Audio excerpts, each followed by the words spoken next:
là où on juge de la réussite d'un bon management, c'est qu'on n'apprend rien en entretien annuel. Ouais, d'accord. C'est-à-dire qu'en fait, tu as bien fait tes one-one au fur et à mesure de l'année. Si tu sais que la personne, elle pense que elle est partie pour évoluer Ouais, je comprends. dans un même poste ou dans un autre poste, t'es pas censé apprendre en entretien annuel que un tel a envie de manager, un tel pas envie de manager. Tu le sais déjà, tu vois. Et t'es pas censé dire ah il y a 4 mois, là t'as fait une boulette sur tel projet, donc en fait, etc. En fait, t'es censé discuter de ça régulièrement. Nous, on a vachement bossé sur la culture du feedback, bien que ce soit pas un truc qui se fasse d'un jour sur l'autre, mais on travaille beaucoup. Et aujourd'hui, tu vois, moi je vois dans mon équipe, il y a la plupart des sujets, j'ai quasiment rien appris entre guillemets en entretien annuel. Ouais, je comprends. C'est le moment de se poser, de formaliser le truc, de prendre un peu de recul, etc. Mais j'ai pas eu de surprise. Et ça, c'est hyper satisfaisant en fait. Travailleuses, travailleurs. 1 million d'emplois verts dans ce pays. Le télétravail sera à nouveau généralisé. Quoi qu'il en coûte. Qui décrochera le job? Patati et patata. Bonjour à toutes et à tous et bienvenue dans l'émission Patati et Patata. Vous le savez, l'émission qui va chercher l'information RH là où elle se trouve, c'est-à-dire auprès des experts qui vivent les ressources humaines au quotidien. On en a un aujourd'hui avec nous, d'experts. C'est Nicolas Ducharme, qui nous vient tout droit de chez Batch, qui est, je cite, Chef People Officer.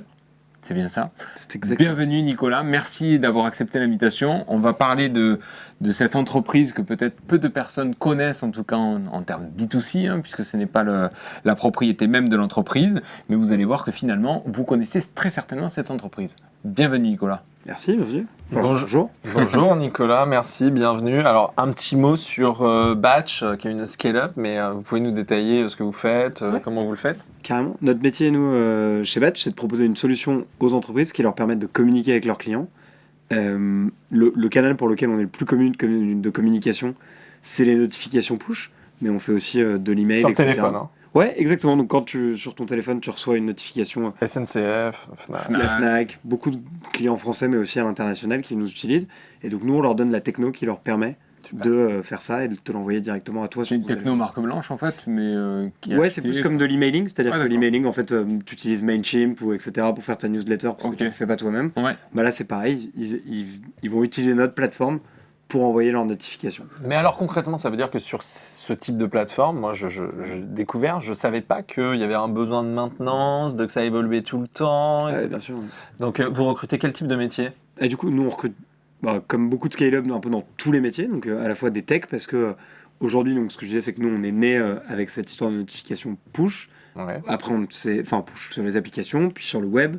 Et aujourd'hui, on développe l'email, donc tout ça, ça nécessite d'être développé. Mais aussi, c'est-à-dire qu'aujourd'hui, sur la même plateforme, les gens vont pouvoir communiquer avec leurs clients en leur envoyant des notifications push, en leur envoyant des mails, choisissent en fait des SMS, etc. Ils choisissent, ils peuvent faire des scénarios. Des séquences. D'abord, j'envoie un mail, puis un push, puis un SMS, etc. D'accord. Alors qu'à la base, c'était pas du tout ça. C'était une techno exportée dans une appli qui servait à, je schématise. Ouais. Mais aujourd'hui, tu peux choisir tes séquences. Aujourd'hui, tu peux choisir, mais du coup, surtout, c'est assez compliqué si tu souhaites faire toi-même envoyer tes notifications push. C'est compliqué, alors que nous, ce qu'on donne comme possibilité à nos clients, c'est de mettre un petit bout de code dans leur application, et après, ils se connectent sur notre site. C'est très ergonomique, et en fait, en quelques clics, ils peuvent tout de suite décider, tiens, je vais envoyer, soit je suis un média et je vais envoyer qui font telle action. un but à tout le monde en même temps, l'équipe de France a gagné ou perdu tel match, je l'envoie à tout le monde en même temps, ça, c'est très simple. Ou je suis la SNCF, toi Nicolas, ton train arrive voie B à l'heure, ça c'est beaucoup plus compliqué parce qu'il faut que je sache que j'ai un billet,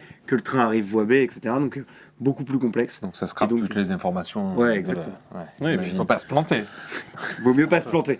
Mais on a vu quelques gags comme ça, mais ça c'est pas nous, c'est du coup eux ils utilisent la plateforme, mais il y a par exemple Air France qui n'est pas un de nos clients, mais il y avait vous aviez peut-être vu un mec qui avait envoyé un test à toute la France. Ah oui. Et ça avait un peu buzzé. On l'avait vu, voilà. C'était un test. On l'avait eu d'ailleurs. On l'avait eu. Ok. 20 millions d'euros levés en fin 2021. Ouais.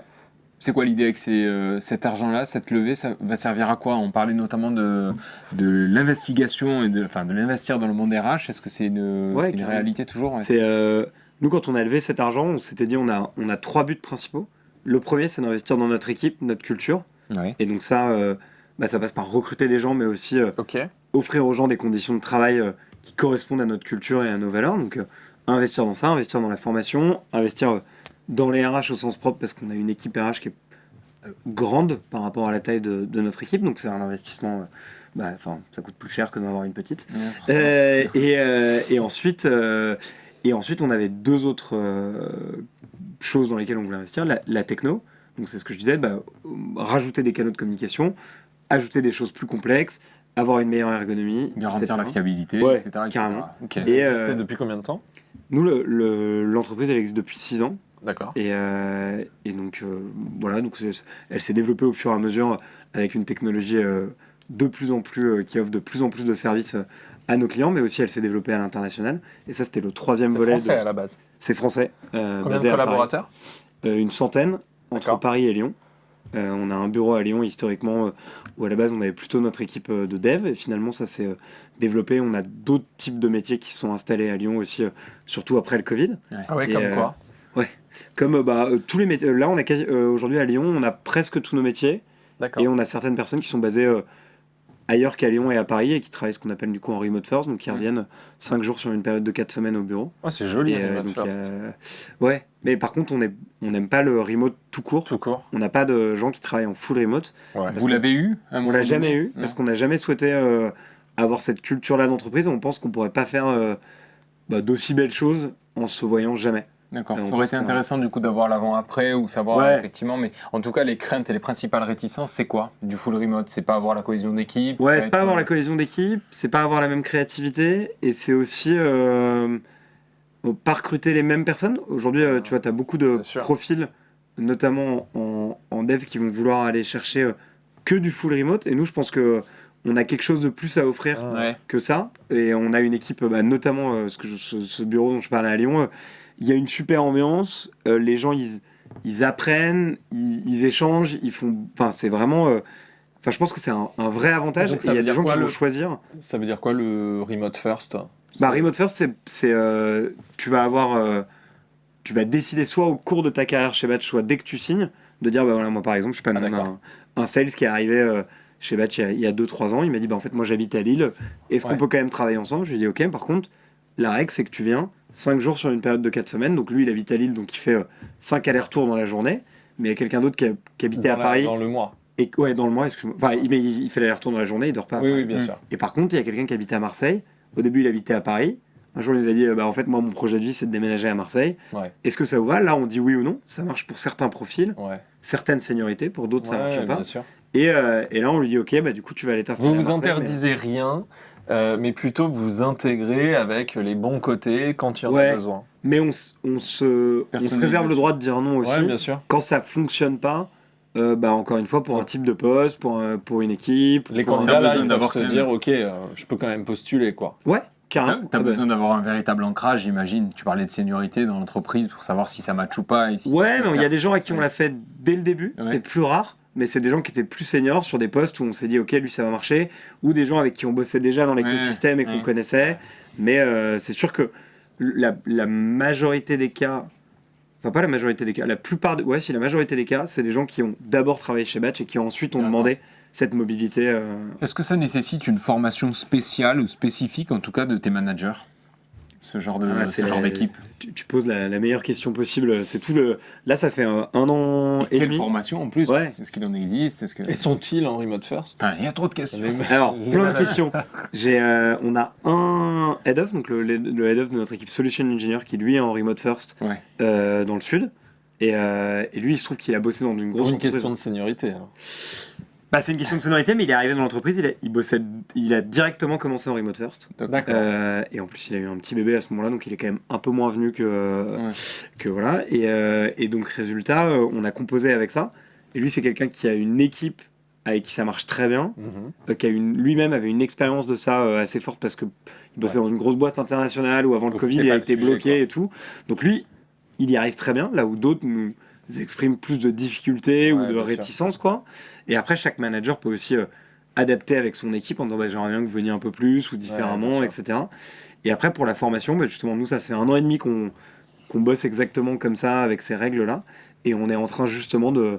Là, je suis en train de faire un sondage pour reposer les bases, voir comment les gens le vivent. Est-ce qu'il faut changer des choses, améliorer des trucs à la marge, etc. Ouais. Et, Tu mais vois, il y a- le concept des entretiens trimestriels, semestriels, mensuels, enfin peu importe. et ça, on essaie de les faire en vrai. C'est-à-dire Ouais. que ça, quand t'es manager, tu vois, par exemple, Ouais. Thomas dont je parlais à l'instant, il est venu une semaine et il a fait tous ses entretiens en étant à Paris, en face à face avec son équipe. Il en a juste raté un parce que le mec était à Lyon et du coup, Ouais, ils n'ont pas d'accord. réussi à se capter. Mais Mais idéalement, l'idée, c'est Avantage ou inconvénient du coup de... de faire ces entretiens en réel Ah, pour, pour pour moi... le salarié?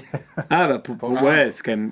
Franchement, Je sais ça... pas, faudrait imaginer. Non, ça change la vie parce que déjà... Alors après, ça dépend des gens. Tu Il y a tapes des... une grosse semaine quand même quand t'es manager. Bon, Ah bah ouais, tu tapes une grosse semaine, mais c'est fait. c'est fait. À l'inverse, tu vois, tu peux voir ça comme ça, et puis le soir, t'as pas besoin d'entrer chez toi et de faire avec film, parce que tu vas à l'hôtel. pas Donc mal. t'as une grosse semaine, mais Tu on le s'en vends bien, tu le vends bien. Tu le vends bien. T'es peinard, ouais. Et non, je peux dire qu'il y a des gens qui ont des familles, par exemple, qui sont contents quand ils viennent à Paris, parce qu'ils sont peinards, ils Non, dorment mais à ça, l'hôtel, c'est ils bouffent au secret, resto. ça. Faut pas en parler de ça. Ah non, mais c'est Moi, vrai. j'acquiesce pas parce que je sais que je suis écouté. Personne T'es ne peut content, moi, parler quand de je ce vais à sujet. Lyon voir l'équipe, je suis une soirée peinard, je fais ce que je veux, et c'est la vie, tu vois. Mais c'est après, quand je reviens, du coup, je fais les bouchées doubles. C'est ça. Tu vois comme tu veux.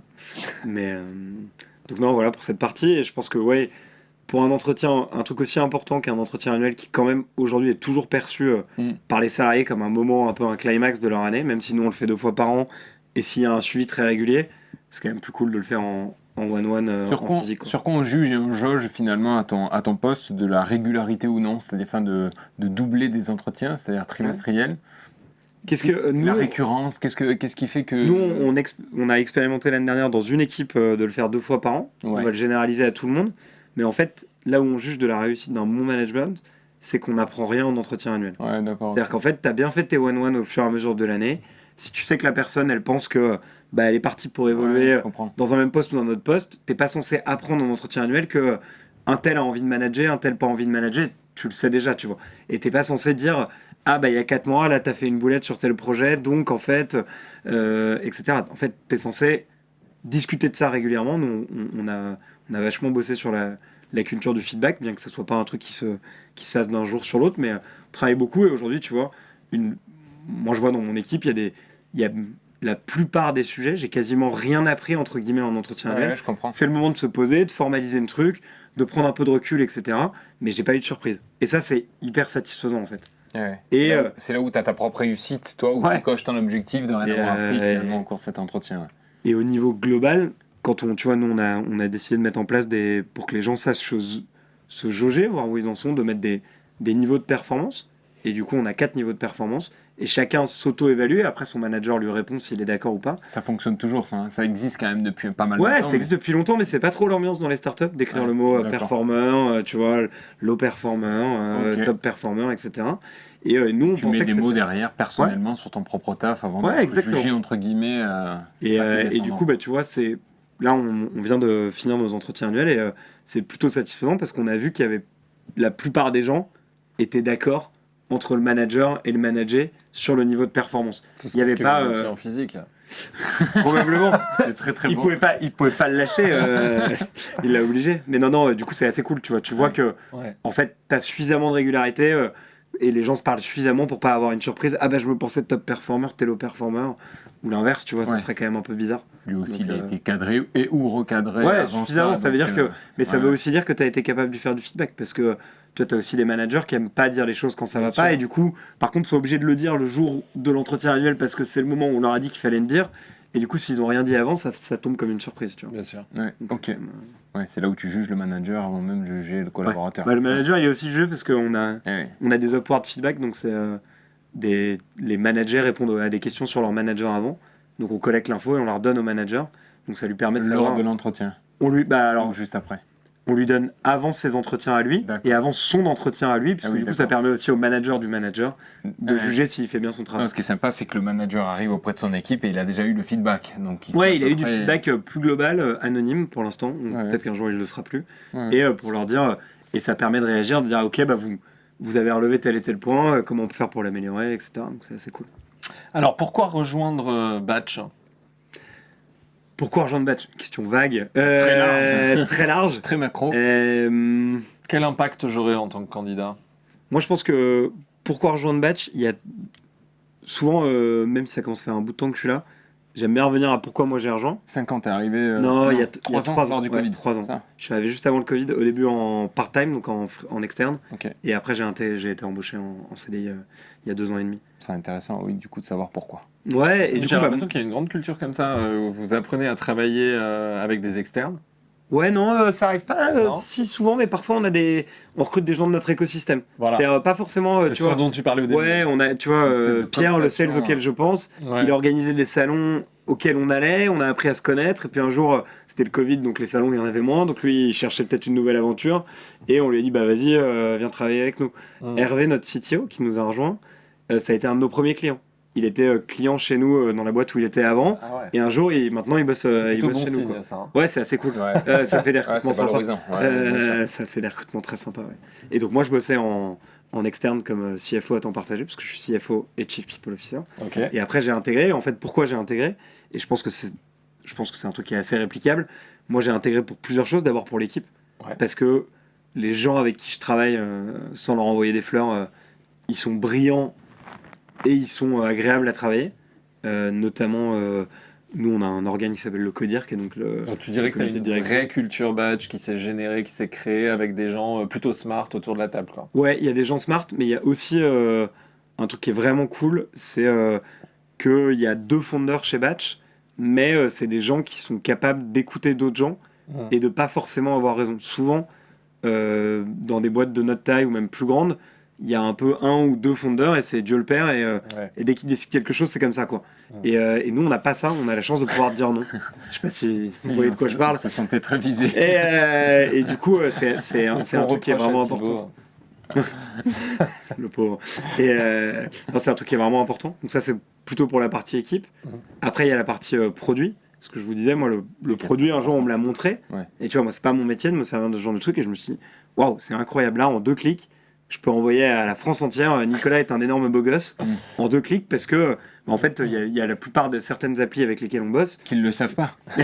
et qui le verraient. Mais du coup, tu vois, quand tu l'as bosses fait avec Le Monde ou avec ou avec Radio France, en fait, c'est des applis qui sont sur les téléphones Ouais, de bien quasiment sûr. toute la Ouais, France. c'est fou. Et Ah, en donc 2 ton clics, c'est impact, il est facile. ouf, Quoi. en fait. Ouais, et surtout, la simplicité, la beauté du produit, en fait, Ouais. ce qu'on essaie de dire, c'est que Ouais. nous, en fait, les gens, ils ont comme la plupart de nos concurrents, c'est des gens qui ont été créés dans les années 80. Ouais. Et donc, toi, tu arrives au bureau, tu écoutes Spotify, en 2 clics, tout est facile, tu vas sur Netflix, tu arrives au bureau, tu te retrouves dans un logiciel qui ressemble à un truc de bibliothèque des années 90, tu vois. Ouais. Et tu te dis, waouh, pourquoi je dois m'imposer ça? Alors que l'avantage de notre solution, c'est que c'est ergonomique, et donc tu as l'impression que c'est simple, et tu peux faire des trucs très compliqués, mais de façon assez simple. Et donc, ça, c'est un. Ouais, Moi, t'as tu vois, je une suis UX, loin du même produit. en back-office qui Ouais, fait un- exactement. qui est- T'as une UX qui est qui est hyper vraiment, digeste, ouais. qui est vraiment sympa. Et même moi qui suis loin du produit, c'est un truc dont je suis assez fier. Et qui fait que c'est une des raisons pour lesquelles j'ai rejoint cette boîte. Tu regardes le produit, Ouais, on je le me dis, sent, ouais, tu kiffes. je trouve ça beau, quoi. Je trouve ça beau, et je me dis que c'est puissant aussi. Ouais. Tu vois, là, quand on a envoyé notre premier email, je Ouais, me parce dis, qu'à la waouh. base, on peut Ouais. se dire, bon voilà, c'est que de la notification, Ouais. mais finalement, tu. En fait, c'est hyper compliqué parce que C'est un pour vrai envoyer la média. bonne notification, tu dois analyser de la data Ouais. de tous les gens qui passent Bien sur sûr. le site ou sur l'app. Et donc, en fait, la SNCF. En fait, vous faites du scénario depuis très longtemps. Ouais, ah bah, ouais, c'est notre métier, quoi. Ouais. Et en fait, si tu veux, la SNCF, c'est un des sites les plus visités en Europe. Et donc, nous, on est obligé d'encaisser tout ce trafic-là de leur site et de leur app Bien pour sûr. pouvoir analyser et envoyer les bons messages aux bonnes personnes. Et donc, c'est compliqué. Est-ce que vous restituez cette data pour qu'eux-mêmes l'analysent? Ouais, bien sûr. Ou est-ce que vous avez des Non, data nous, analystes et vous non, on leur fournissez vend pas finalement- on leur vend des dashboards, Ok. etc. Mais on leur vend un accès, par contre, à des CSM, donc, Ouais.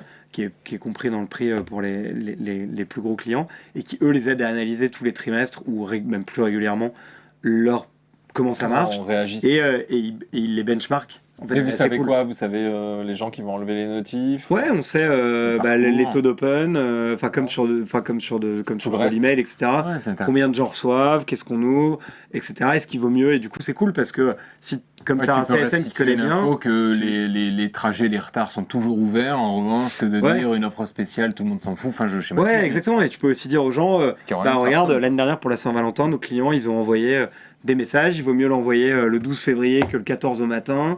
Tu auras un meilleur open rate. Il vaut mieux pour le Black Friday t'organiser tant de temps avant. Et tu vois, Ouais, tu bah, segmentes par ouais, thématique et par. tu peux donner beaucoup d'infos et tu peux benchmarker en fait. Parce que comme nous, on a des clients dans tous les secteurs et qu'on en a beaucoup et qu'en gros, en France, on est sur le téléphone. les gens utilisent notre appli, enfin des applis qui nous utilisent. On est sur quasiment tous les téléphones des Français. Ouais. Et du coup, en fait, c'est très puissant comme outil d'analyse, quoi. Ok, très clair. C'est vrai qu'on met pas souvent en fait une boîte comme ça derrière les applis qu'on utilise au quotidien, quoi. C'est vrai. Tu te dis c'est SNCF qui m'envoie une notif. Ouais, mais en fait, sauf que eux, ils ont raison parce qu'ils sous-traitent tout ça. C'est mieux d'avoir l'expert de chaque brique. C'est ça. Tu vois, parce que t'as pas envie de. C'est comme, c'est comme plein de choses. Tu vois, l'emailing aujourd'hui, personne envoie ses newsletters soi-même pour être sûr de pas tomber dans les spams, etc. Ouais. C'est un métier. Nous, on faisait la même chose sur le push. Maintenant, on le fait sur le mail. Ouais, demain sur le SMS. Ok. Comment tu vois l'avenir de ton type de poste en fait chez Batch?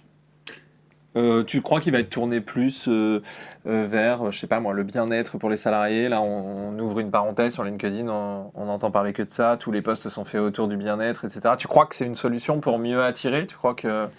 Je pense que le bien-être, j'ai presque envie de dire que c'était il y a 2 ans, tu vois. Et maintenant, c'est un acquis. Je pense que tu as du mal à... Enfin, tout n'est pas un acquis. Je pense qu'il y a des trucs qu'on fait mieux que d'autres, peut-être des trucs qu'on fait moins bien. Et puis, c'est une super définition hyper large, le bien-être. Ouais, c'est hyper large, tu vois. Mais je pense que nous, on a plus un truc auquel on s'attache qui s'appelle c'est pas nous qui l'avons développé, mais qui a une théorie qui s'appelle la sécurité psychologique. Et de se dire que chaque employé, il se pose des questions qui le mettent un peu en doute. Et donc, comment on va l'aider à régler ces questions? Donc, une question, par exemple, qui va plus être de type bien-être, c'est... je sais pas moi, je vais avoir un enfant, merde, comment je vais gérer ça? Nous, ce qu'on a mis en place, c'est de l'aider à trouver une place en crèche et de le financer. Et de faire en sorte qu'il soit pas emmerdé le soir s'il doit aller chercher son enfant. Donc ça, c'est plutôt bien-être, tu vois. Et de l'autre côté, sécurité psychologique, c'est comment je sais que je fais bien mon boulot et que demain, mon manager va pas me dire, en fait, tu t'en vas parce que t'es pas bon. Ça, en fait, c'est bosser sur des carrières passes et des évaluations régulières. Mais ça, pour moi, c'est le bien-être. C'est-à-dire arriver le matin et de savoir que je suis performant et de pas me poser la question, c'est le bien-être, mais c'est pas un tu touches du doigt en fait. Je pense que tu touches du doigt et c'est très pertinent ce qu'on appelle le bien-être, vu qu'il y a une forte dissociation entre le pro et le perso, volontaire aujourd'hui pour dire attends, je ne vis plus grâce et que à travers mon taf, je vis aussi perso et c'est ce qui me rend heureux. Je pense que d'être au travail et de vérifier au quotidien que le taf que l'on fait est bon, c'est déjà un bien-être en fait, te dire je suis à ma place, je vais pas me prendre une tôle dans 2 semaines, où mon manager va me... Enfin, il n'y a rien qui te tombe sur le coin de la gueule finalement, puisque tu es au courant de qui tu es, du taf que tu fais. Et je trouve ça en fait bien de l'assimiler au bien-être même perso en fait, et de réconcilier le pro et le perso à travers ça. Je trouve ça très pertinent. Je vais même plus loin, tu vois, sur le bien-être. Tu es un salarié, surtout aujourd'hui dans des startups, tu te poses des questions sur la santé financière de la boîte, ça peut être un truc qui te stresse, et ça peut être très opaque dans certaines boîtes. Nous, on est très transparent sur ça. Tu vois. Du coup, moi, je fais cette double casquette. Et chaque quarter... Et pour d'autres, ça peut leur rajouter des tensions. Ouais, d'autres, ça peut leur rajouter du stress. Mais du coup, ça, c'est un choix, tu vois. C'est ce que tu as envie de savoir ou pas.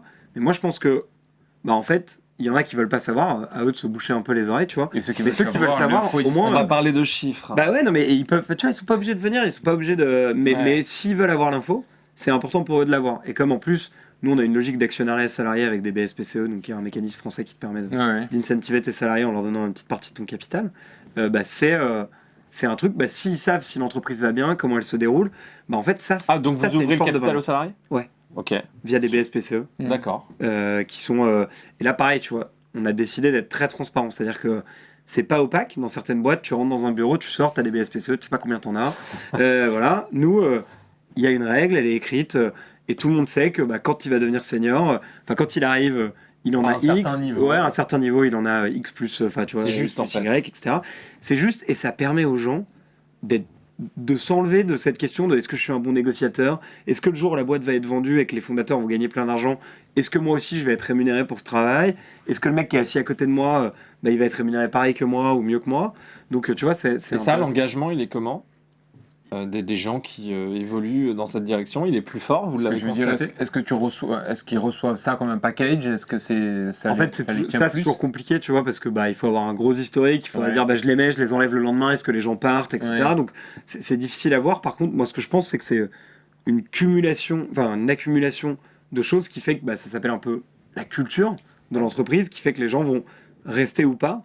Oui, Je c'est pense des que- briques les unes Ouais. derrière les autres qui génèrent en fait. Et qui vont parler plus ou moins à certains, Bien tu sûr. vois. Certains, ça va être plus les trucs sur la parentalité, d'autres plus les trucs sur les BSPCE, D'autres d'autres. les 3 semaines par an à l'étranger. Ouais, d'autres, exactement. Le remote, tu vois, où Ça tu c'est peux être quoi 3 ça semaines par an. 3 semaines par an à l'étranger, c'est pas mal ça. Bah, Ça doit plaire aux fonctions Bah, IT. ouais, alors à l'étranger ou même sans aller jusqu'à l'étranger, chez tes, Ah ouais, chez tes, tu peux chez- aller, chez tes beaux-parents Mm. au fin fond de la Creuse et ils s'occupent de tes enfants si t'as des enfants, tu vois. Et donc Donc, là, il y a un peu il y a deux façons de l'utiliser. 3 semaines par an, t'as le En droit de août. pas passer au bureau. Et il y a des gens, soit des gens qui n'ont pas d'enfants qui vont aller se louer une grosse baraque avec des potes, faire des barbecues et prendre un jour au milieu de la semaine s'il fait beau pour aller surfer. Mm. Et soit moi qui vais chez mes parents ou mes beaux-parents et qui laissent, eux ils s'occupent de mon fils la journée et moi je le vois le soir. Et comme ça on trouve un équilibre, tu vois. Donc c'est un truc, ça marche bien. Mais c'est un exemple parmi Bien sûr. d'autres. Et je pense En que gros, c'est- t'es un full remote 3 semaines autorisé. Ouais, exactement. Ouais. Mais 3 semaines, du coup, tu peux faire... Consécutives. Non, tu peux faire 3 fois une semaine si tu veux. Et Ouais, par mais exemple, pour Noël et tu le jour de l'an, T'as le droit de faire 3 ouais, semaines tu peux faire 3 semaines consécutives. consécutives. Et donc, dans ce cas-là, tu vas plutôt partir à l'étranger. Voilà. Face les gens. Mm. Et du coup, il y a des mecs qui ont testé Bali. des nouvelles vies. Ouais. Ouais. Non, Bali, 3 heures de décalage horaire normalement. Ah Parce d'accord. que sinon, c'est compliqué de bosser. Ouais, bien sûr. C'est pour que tu vives la nuit, en fait. On sait bien que tu vas pas en profiter, Ouais, donc ouais. ça a un peu aucun Ouais, intérêt. donc tu vas en Belgique quoi. Ouais. 3 heures de décalage horaire, tu t'amènes loin. Ouais, tu peux descendre. Tu vas en peux Afrique du aller, Sud, Et donc Madagascar. ça, vous avez des vraies expériences de collaborateurs qui l'ont fait. Ah, non, Parce que mais tu vois, ouais. nous on a des boîtes, on est une boîte qui est en full remote là, pour le Ouais. coup.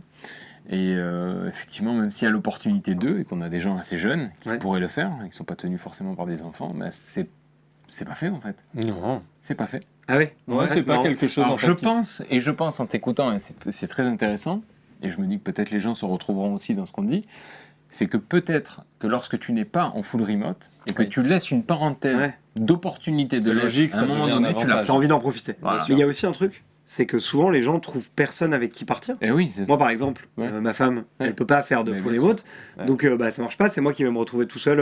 Eh oui. Et, Là, et il faut donc- dire qu'on te l'impose. et, C'est différent. et du coup, tu vois, c'est intéressant parce que parfois les gens, du coup, ils team up entre gens de chez Batch et ils vont se louer une baraque dans ouais. le sud-ouest. Ça, on à le voit de Madrid, plus à en machin, plus, tu à vois, la et- communauté, Ouais. compagnie. Et ça marche. Ça, c'est un peu à Et l'américaine. peut-être que c'est les gens de quelque ma chose boîte qui- pourraient partir avec les gens de votre boîte, tu vois. Ouais, on est Puisque, ensemble. Mais il doit exister ce type de service. Hein. ouais, il y a des. De rencontres ouais, un entre peu, mais, salariés. C'est pas plutôt louer des exactement baraques. ça, c'est- Ouais, il y a des trucs C'est de les location. comme ça. working. C'est pas work- Airbnb ou- Ouais, exactement. Non, mais t'as des trucs justement comme Airbnb pour des locations en fait de bureaux insolites. de coworking, pour, exactement. coworking, quoi. Mais, Ok. ok, très bien. Bah, franchement, merci beaucoup, Nicolas. Moi, je connaissais pas. Donc, si on a un message là à donner à des des candidats potentiels, tu voudrais leur dire quoi?